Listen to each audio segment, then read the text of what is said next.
You probably recognize this song. This is Part of Your World, written by Alan Menken. It's the theme for The Little Mermaid, and unironically, one of my favorite pieces of music. Especially to play, and yes, this is me playing the song. This song started a trend of I want songs that were pervasive throughout the entire Disney Renaissance, as Ariel sings about how she wants to experience a new world so foreign to her. From stanza to stanza, the song ebbs and flows like the waves of an ocean, swelling with Ariel's desire and eventually calming when she realizes how far that dream truly is from her. It's beautiful and cinema at its finest, and it's a sentiment I've felt for many years about a certain place far from my home. I grew up in Midwestern America, and from my youngest days I can remember one of my best birthday celebrations was shared with my family going to eat Japanese hibachi. Something about the crazy way the food was prepared just captivated me. Now, having both Italian and Greek heritage, food is a big part of my culture and my upbringing. Seeing cuisine prepared with such talent, and also tasting so good, is something your mind never forgets. Growing up, I was always very invested, and still am, with Pokemon, as it's not only something that played every single Saturday morning on 4Kids, but was the namesake for this channel. Pokemon kind of led me down a rabbit hole of other series that I would come to enjoy, especially playing games from Nintendo and Sony, anime and manga like One Piece and JoJo's Bizarre Adventure. I guess you could say there were a myriad of reasons that I found myself fascinated with a culture that produced things that just spoke to me outside my typical everyday life. So one of my lifelong goals was to visit the place that made all of these things, and I would just have to work hard to get there. Japan, the land of the rising sun, where I would be heading, as decided by me one high school day. At that time I was taking physics, which was the early direction towards my engineering career. Upon entering university, I needed the language requirements for my degree, and I just happened to land in a Japanese course my freshman year, a course typically taken by sophomores only. After 2 years of studying, I felt like I was actively working towards this goal. I had my eyes locked on it, and I was jumping through so many hoops to get there. See, I studied engineering physics for my bachelor's and nuclear engineering for my master's degrees, which is a long story for another time. I tried to study abroad a couple of times, but with COVID and all, it wasn't possible while I was at university. While I was working some jobs at national labs and NASA throughout that time, I never really lost sight of that goal. I kept thinking to myself, if I just work hard enough and paid off my loans fast enough, maybe I'd be able to save up enough for a trip to Japan. However, everything came full circle in my final semester at university, where I was offered a job to work for a Japanese company in an engineering position that incorporated many of the concepts I studied 5 years for up until that point. Now, this didn't come without sacrifices, many of which I mentioned before in a previous video, but my perspective was if I moved halfway across the country and worked my hardest at this job, I would finally be able to go to Japan. This involved many sleepless nights and long hours put on a project that was not only high priority, but had lost 4 previous engineers between me and the senior engineer who had only been hired 2 years prior. That was mostly because of pressure to catch up to our competitor, whose hardware was much more developed. So I took it on the chin, and when an opportunity presented itself to go to the factory in Japan, I jumped for that 2-month business trip. I should also preface this by saying that many more engineers were hired before me at this company and didn't have the chance to go to Japan yet. Maybe they will in the future, but given the economic situation, I don't know what's going to happen. I think my work ethic stood out to my managers, which is why I was able to go much sooner than some of my other coworkers. This is the story of how a lifelong dream became reality. It's something I really wanted to talk about for a while, but it's taken this long to kind of put the words together about how I really felt on the whole experience. For those wondering what this experience was like from a foreigner in Japan for the first time, someone traveling out of the country period for the first time, you can take this not only as a personal story about the rewards of following your dreams, but also an insight on life in Japan for a foreigner. I hope this video can guide you through some of the same experience I've had, and also help you avoid making some of the mistakes I've made. I'm going to keep it pretty general about what the experience on the trip was, not only for the sake of time, but I think I'll have more fun, crazy side stories to put on the second channel, so subscribe there to listen to some of those when they come out in the future. Being in my position, wanting to go to this place so bad, you might think my expectations were a bit too high, and to some extent, I could see that as a problem. I think what helped was only being in Japan for 2 months. This not only kept me in the honeymoon phase where everything still seemed new, but it also put a time limit so that I had to get as much stuff done as possible. Now, even getting to Japan was quite difficult considering I might have missed my flight, got stuck in Seattle for 22 hours, got lost in Shinjuku Station because I had only taken the subway 3 times in my my life up until that point and needed the help of some boomer couple from Minnesota to actually get to Tokyo Station before I got knocked out on the Shinkansen ride up to where I was going. In my state of sleep depravity and desperately in need of a shower, late one night I finally arrived at my destination, Sendai, Miyagi, Japan. Now, a little history about Sendai, Japan. Sendai City is one of the largest cities in Tohoku, the northern region of the main island of Honshu. It was established by Date Masamune, daimyo of Tokugawa Ieyasu. When Japan was finally united, Ieyasu said to Masamune that he could have the north, and this one-eyed renegade trudged on, with funding from the Catholic Church, until he found a plateau he liked, built a castle there, established a city, and then watched that castle burn down. My first impressions really didn't come until the second day where I actually had a chance to explore downtown Sendai. Modern Sendai is more ensconced with mountainous terrain, making it feel less like a concrete supercity that Tokyo appeared to be in my lucid state. It feels like you get the best of all worlds. You're not too far from city, forest, or ocean. On my first day there, before moving into my apartment, I took pictures of literally everything I could find. No less than 5,000 pictures throughout the entire trip. I wandered around shrines, indulged in vending machines that were everywhere, and saw all the little differences between the Rocky Mountains of America and the mountainous region of Japan. Also, Sendai is the hometown of Hirohiko Araki, the creator of JoJo's Bizarre Adventure, which, if you look at the backlog of this channel, you know I happen to be quite the fan of. But let's not sugarcoat the entire experience already.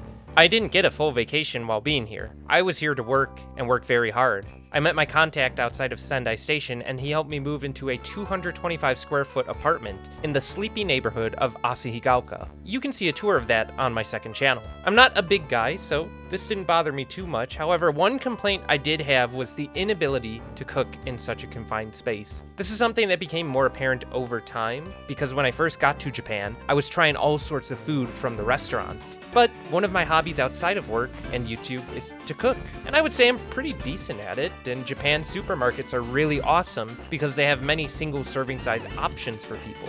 That gave me a chance to experiment with a whole new palette of flavors and fresh ingredients.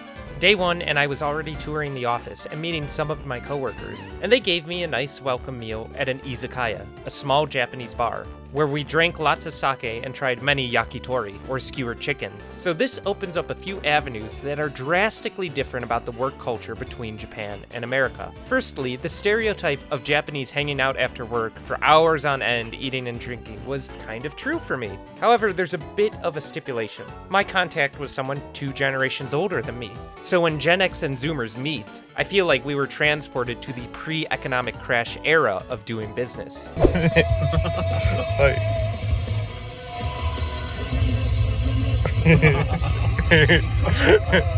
I hung out with some of my fellow Zoomer coworkers, but I think they wanted to respect me as a foreigner rather than doing this regularly between them. However, they were much more open to things like singing karaoke, which was still a very fun outlet. Next would be the prospect of getting to work in the first place. Now, I'm used to the freedom of scheduling my morning however I want, because I know it's only a 15-minute car ride to the office. That doesn't exist in a place like Japan. Not to say that people don't have cars. Out of the major cities in Japan, Sendai's car population is extraordinarily high. I was just without one on this business trip, which meant I needed to hop on the subway for about 10 minutes until I hit Izumi Chuo, and then take a company bus, which was often a 50-minute car ride in the morning because traffic was so congested. At least the trains in Japan always run on time, but being of Italian extraction, timeliness is not my forte. There were quite a few trains I missed, but my whole lifestyle was shaped around public transportation and where I could walk, which in my opinion was one of the 2 major contributing factors to why Japan was so insanely good for my health. There would be days where I'd just walk around for 9 hours, exploring wherever I could go, especially when I traveled the country because I wanted to see as much as I possibly could. However, I think the other and more significantly tasty reason for why going to Japan was super beneficial to me was the food.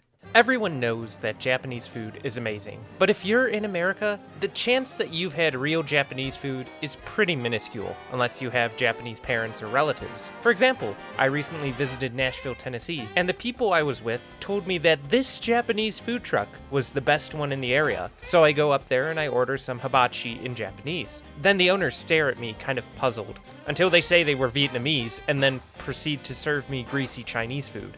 It was in that moment that I realized how much I truly missed being in Japan.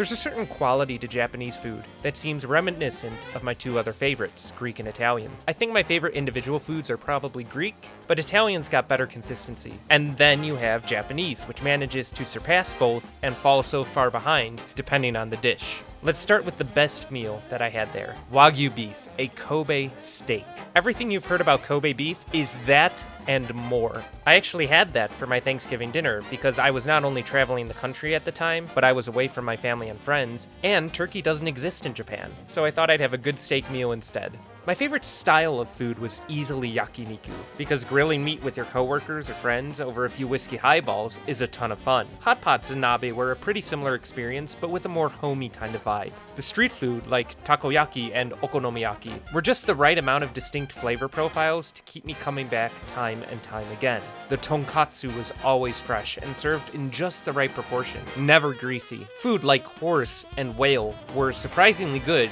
though I might have felt personally bad after eating them. And the ramen, udon, soba, sukemen, mazemen, they were all to die for. Japan also does Italian food really well, which sort of lends credence to the idea that with fresh ingredients and good recipes, anyone can cook Italian food. I wanted to mention sushi and seafood separately because fish is a food that I hadn't eaten in years. While I grew up eating fish, in 2019, I was sent to the hospital twice for an anaphylactic reaction that caused my lungs to close after eating salmon and whitefish. However, shellfish, like clams and shrimp, were fine. I just accepted that I had developed a new allergy and gave up on eating fish for 3 years. It was at the point, though, when I went to Japan and saw fresh fish at the market, knowing that it was caught the day of, that I had the idea. I grew up in the Midwest, so much of the fish we ate was farmed, and that led me down a rabbit hole of wondering what exactly was being put into the fish to make me develop an allergic reaction to them so suddenly. Here, I wanted to try something I knew that was fresh. With EpiPen in one hand and chopsticks in the other, I finally took a bite and survived. I more than survived. I thrived on fish in Japan. Getting the experience to eat fish again was something that I cherished for those 2 months. And since coming back, I still haven't trusted American restaurants. I was eating like a king and actively losing weight. I lost over 12 pounds in Japan, and I'm pretty skinny to begin with, so I probably didn't have those 12 pounds to lose, but here we are. I attribute like 35 to 40% of that to the increased activity in my life, walking everywhere, for example, but that wasn't a super intensive workout. I really think that the freshness and the quality of 90% of the food in Japan was the major reason for why that happened to me. Now, there was always the day that I craved the Family Mart fried chicken or wanted to try a new crazy flavor of potato chip, but it was often overshadowed by how much spectacular fresh food I was eating on the regular, whether I was making it for myself or eating out. One thing I've carried over to my current diet in 2023 is opting to eat out a lot less and opting to make food fresh from as many organic ingredients as I can get. And Japanese food preparation also clued me into something else that was super interesting. A majority of the foods I was eating while there were cooked in the absence of highly processed seed oils. I know that seed oils seem to be a bit of a controversial dietary trend for some reason, but they really shouldn't be. If you eat more natural foods and less processed foods, you're gonna get healthier. When the human body, for hundreds, if not thousands of years, was accustomed to olive oil, butter, and lard, maybe it wasn't the best idea to change everything to these highly processed alternatives roughly 50 years ago. I personally have seen the health benefits, but I'm not telling you what to do or how to eat. Being an American, I understand that we can do and eat anything we put our minds to. Just some food for thought. But here's a couple of food you shouldn't give any thought. Don't even try it. Please pass. I know it'd be disrespectful, but don't do it. Let's start with the one and only dish that made me throw up in Japan. Snail. Don't eat the snails in Japan. I know it should be common sense, but you want to be polite and not turn down food. And it's so funny because the same situation happened to abroad in Japan, and I will certainly be talking about this story on the second channel because that's a wild one. Next thing, you should stay away from shirako. Oh, if you know, you know. There's another really funny story associated with that. Natto? More like not to eat. Fermented soybeans don't necessarily taste awful, but it is a struggle to get past the smell and the texture, especially without some rice or egg. I personally don't recommend. Monjayaki kind of looks like barf, but the flavor is actually pretty alright. It's basically kind of like an okonomiyaki, except they divvy up all the foods and it kind of looks like they pre-digest it. Feel like a baby bird getting your dinner. It's a little weird. Hoya is a food that, in my opinion, cannot be eaten without sake. It's so crazy. It's like from Ratatouille. The flavor profile changes drastically when you take a bite and take a sip of sake. I don't know how it does it. I don't know why it does it, but just use that advice. Sake, Hoya together, separate, nuh-uh. Also at the konbini, you can find bags of squid. Just pass on that. It's not that good. Again, something that probably should be common sense. I could literally talk about the food for an hour, but I think we need to move on to the main draw of Japan, traveling the country. This is what I had desired, to finally see the people, the architecture, the culture, and the history associated with this great nation. And so, I decided to start small, in the town where I was staying, Sendai. One of my first weekends, I just took the entire day to stroll around, going to shrines like Osaki Hachimangu, which almost popped out of nowhere as the city just became forested, as if I were transported back in time. That's one of the major draws of this country to me. The fact that I can feel like I'm in the modern day one moment and then the 1600s the next. Sendai was a good place to do that, where I can enjoy the serenity of nature, then indulge in the consumerism of the shopping districts and arcades and movie theaters, which I visited multiple times. That's where I did the vast majority of my shopping, especially because in Sendai there were a lot of pop-up shops that would open for different properties such as Chainsaw Man or JoJo's. There was even a Pokemon Center downtown, which I definitely had to go and buy a little Tsubotsubo Shuckle. This little guy, he's doing the channel representation. I mentioned a place called Izumichuo earlier. That place was a bit slower paced than the hustle and bustle of the downtown area, but it gave me a lot of time to try the local delicacy, Sendai gyutan, or beef tongue. It's actually better than you'd expect, and okay, I know, I gotta stop talking about food. One night I was there out with some of my coworkers, and they told me to go downtown and find a place called Kokobuncho, because all the izakayas were amazing. What they had failed to mention to me was that this part of town was the red light district, and many men dressed in three-piece suits were offering things to me that I personally wasn't interested because I'm a good Catholic boy. But the coworkers were right, the izakayas that were not hostess bars were pretty dang awesome. Now, not too far off from downtown Sendai is a bay with a series of islands called Matsushima, literally meaning Pine Islands. I took a day trip out there pretty spontaneously to do a good bit of island hopping and get lots of pictures of the shrines that existed with the beautiful scenery. I enjoyed some of the freshest seafood that I ever had and stumbled upon an autumn lights festival. See, when I was in Japan, I was allowed to go there on a worker's visa, but during my tenure there, they started to allow foreigners inside the country. It wouldn't be until May of 2023 that all the COVID regulations would be relaxed and the country would be fully open again. This autumn festival was part of a series of events that were meant to test the waters before fully opening by attracting domestic tourism. There were guys from work who planned to see this months in advance, and I just happened to go by the seat of my pants and stumble into it, the American way.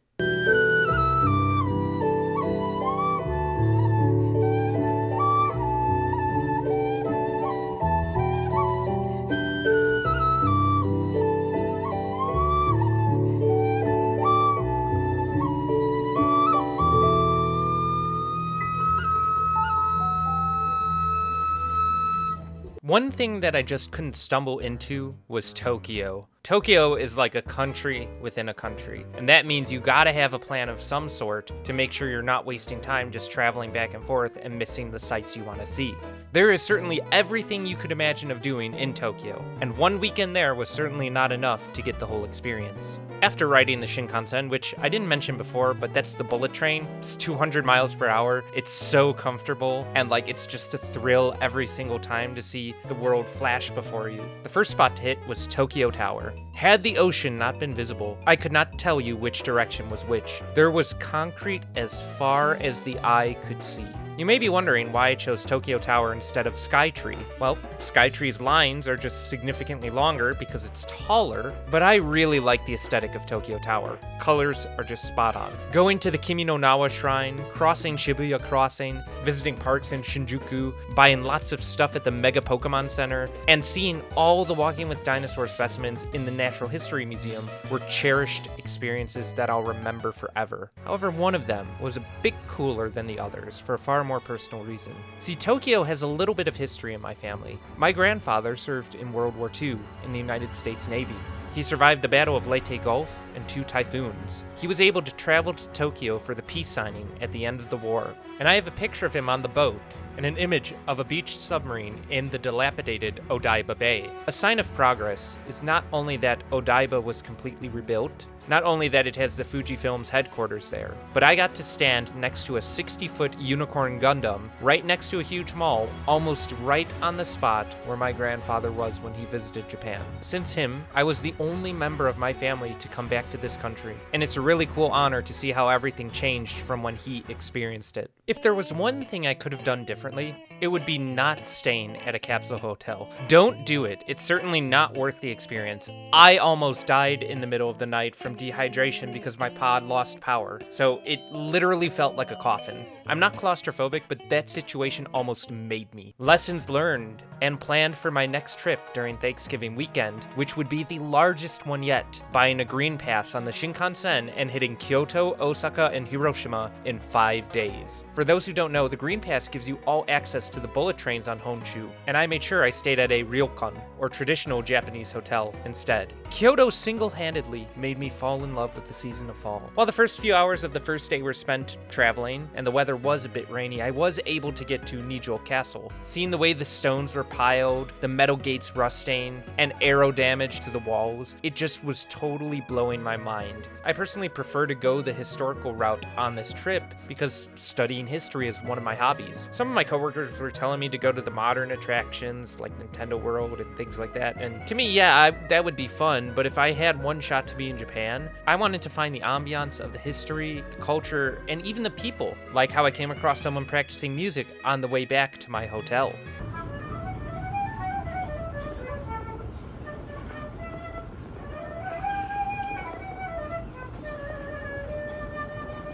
Kiyomizu-dera was packed with people, but I was able to meet other great tourists from London and Hong Kong, and we made a little party of gaijin who were walking through the shrine and the historical district together. I may or may not have dropped a pair of sunglasses into a holy fountain, but that's neither here nor there. And Pontocho was a place where I could see the geisha walking around with men, which was super fascinating, and I even found a Frank Sinatra-themed bar. One of my favorite stories comes from when I was leaving that Frank Sinatra bar. I heard a scream less than a block away, which was super surprising given that Japan's crime rate is super low, and I didn't expect that. Tasukete! After a couple of drinks, I had some liquid courage in me, so I thought it prudent to investigate. I found 2 girls in their mid-20s being harassed, poked, and prodded by a group of 3 obviously drunk guys. So I walk over all nonchalantly, slide in between them, and just ask, "Nani o suru?" Now, I'm not a big dude, I've said that before, but every single one of these guys was shorter than me, so if I'm being honest, I felt pretty confident. These girls were looking pretty distressed, saying that they don't know who the guys are and this and that, and then the lead guy comes up to me, and he says, "Ah, American, tell woman my face looks pretty." And I pause for a moment to make a face like I'm thinking, and I just respond, "Kao ga minikui," which kind of stunned him, and then I turn to the girls and say, "Eki ni ikimashou ka," and they were more than willing to come with me. They were saying stuff like, "Ah, American, super cool, American kakoi, sugoi American." So I walked with them to the train station, and this was great for me too, because I didn't even know where I was or what trains I had to take to get back to my ryokan. It was just a super wholesome experience because it felt like I really helped someone. Of all the places I visited, Osaka felt like the most fun. Everyone I met in Osaka was super friendly. Osaka-jo, the imperial castle, is still standing. Well, sort of. And it was super awesome to see because they gutted it out and you could go walk through and it's got a whole museum inside of it. There were these giant slabs of solid rock that were carried up the mountain, and it just puts into perspective of how small we really are in the scope of the world. Some of the oldest shrines can be found in Osaka, my favorite being one that was built in 593 AD. The street food is just insanely great, tons of takoyaki, and the Amaramura district gave me the perspective of what Japanese think of American culture is like. But Dotonbori was once again surrounded by the weirdness, the advertisements, and the bustle of the city. One of my American coworkers recommended going to a gaijin pub, or foreign bar, to talk to some of the people there. And while there, I met people not only from around the world, but even a very friendly bartender. We had many things in common, and still continue to message each other to this day.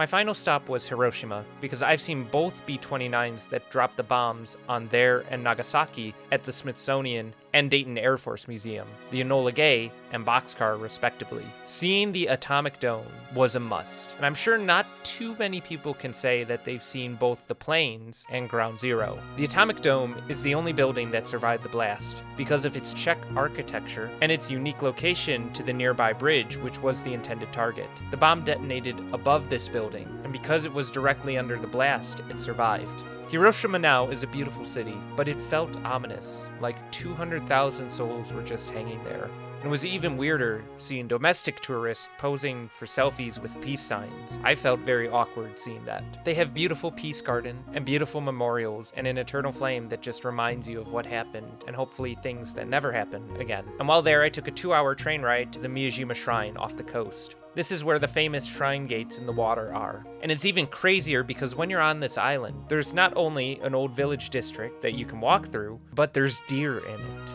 Yes, wild deer are in this island, and they come out of the forest to the town to beg people for food. You can even pet them, and they just don't care. This was the moment that I felt like humanity and nature came together. Island hopping here on this beautiful day warmed my heart after seeing that atomic dome.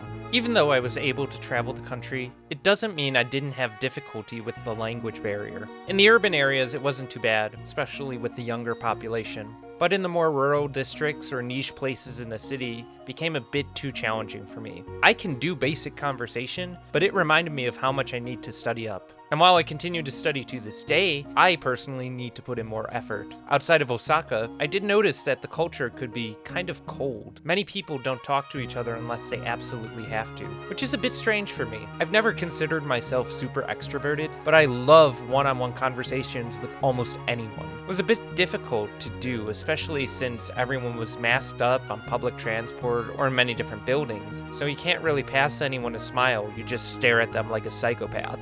Maybe upon revisiting, when it's completely open, that might change. As I finished my project and put my final presentation together, I gave some thought to my experience while living in Japan. While it wasn't a paradise, it was something that I enjoyed more than anything else in my life so far. 10 out of 10, would go again. I worked so hard to get here. And you know what? It paid off. Some dreams are worth sticking to, no matter what. However, besides a little souvenir and merch shopping that I needed to finish up, there was one last thing I needed to do in the city of Sendai. I had tried a lot of different aspects of Japanese culture up until that point, but there was one thing I could not pass on. As soon as I saw the advertisements for it in Sendai Ekimai, I knew I had to be there. The live stage performance of The Little Mermaid was happening in Sendai City while I was there. This was another great experience because I know this show, I know what they're saying, so the language barrier completely melted away. It was easy to understand even the things that were being sung. Performances were spectacular across the board. The only thing that was strange was how they did curtain call. I don't know if there was a malfunction or something, but the curtain went up and down no less than 7 times and the actors just kept waving throughout the entire thing. But having that as one of my last experiences in Japan really made me able to tell my coworkers I felt like part of their world.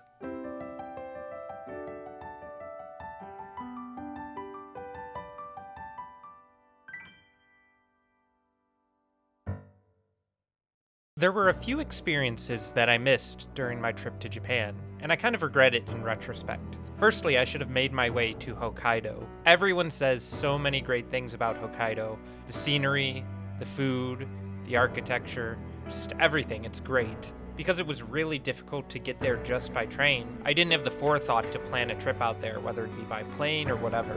And that's really unfortunate because my company owns a resort where the stay is like 1,000 yen a night for employees, and it would have been super awesome to go skiing there. And on the topic of winter activities, I really wish I got a chance to go to an onsen, or an outside onsen, rotenburo. Though I had no one to go with, and would feel super awkward stripping down in front of randos. Now that I think about it, it wouldn't be any better with coworkers, so maybe I'll just go to an onsen alone next time I visit. There were also some specialty hotels that I didn't get a chance to enjoy while I was there, and some amusement parks that I just didn't have the time for. But this gives me a healthy list of stuff to look forward to. However, as I'll mention in a little bit, I'd like to do this in a specific way. Upon returning to America, I had many things to reflect on. During Christmas break, I had a chance to visit Elvis at Graceland, and I was shocked that Memphis, Tennessee, by comparison to any city in Japan, looked like a trash heap. It was like reverse culture shock getting back to America. And while 2 months was enough, I could have easily spent another 1 or 2 without getting bored or homesick. But it was great to be back with family and friends, to share expensive bottles of sake, and have the freedom to drive my beautiful car again. Now, where to from here? I have accomplished a lifelong goal, and through my work, I will have many more experiences like this in the near future. Besides studying more Japanese, I'm working out on my new diet to keep off that weight that I lost. Right now, I'm still forming what that goal is, even this many months later since I've been back, given that I had to jump right back into the hustle and bustle of corporate America. While I had brought up some aspects of Japanese culture that I didn't jive with, specifically the coldness of some parts of the culture, there was one thing that was a bit more distant to my own beliefs. While Japan would be considered a Buddhist and Shinto country with a 3% Christian population, it felt like a godless society. I don't mean faithless, I mean godless. Seeing everyone get so excited for Christmas but also not understand why it's being celebrated, and then having all of the decorations removed the day after was a bit saddening. It could be the group of people that I worked with, but for the dozens of shrines that I visited to help me understand the beliefs of the people there, I barely saw any worship take place. One of my coworkers explicitly said that his god was an idol group that he worshipped and traveled the country to follow, even though he has a girlfriend, okay? The priority list of this situation seems a bit disordered for me. Now, I make no bounds about hiding the fact that I'm a Catholic. But seeing a country that's so beautiful, yet also culturally and socially decay for a myriad of reasons that I won't go into here, but you can find those on YouTube, it started to push me more into my faith.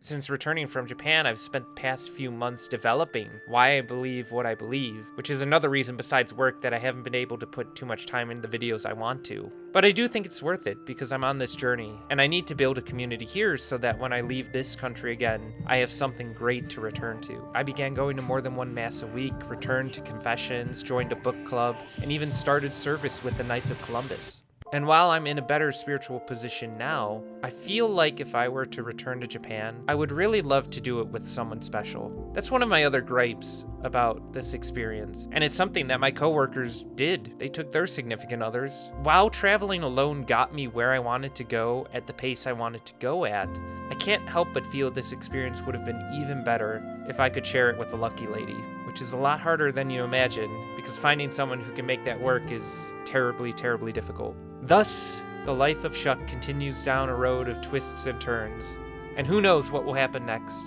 I just feel like that's the logical extension of what I want to do with my life. Now, that doesn't mean I'm done traveling by any stretch of the imagination. Italy is next up on the bucket list, and I could spend a whole 2, 3, 4, 5 months there, seeing everything that I'd want to see. Now, after having this very first experience to go international, I know a lot of the things I would like to do, and the ways in which I would like to do them. That's it. That's the story. That's how I accomplished a dream. Thank you all so much for hearing it. I really hope you enjoyed it, and it was an absolutely crazy journey that I went on, but honestly, I couldn't have done it without your guys' support for some of the things I love and the Japanese topics that I cover on this channel. I know this video wasn't related to the usual content, but it's a really special one. It means a lot to me, and I wanted to share it with you. If you have any questions about Japan, just leave them in the comments below. Let me know what you think, and I'll try my best to answer them. I hope you have a beautiful doing, and I will see you all next time.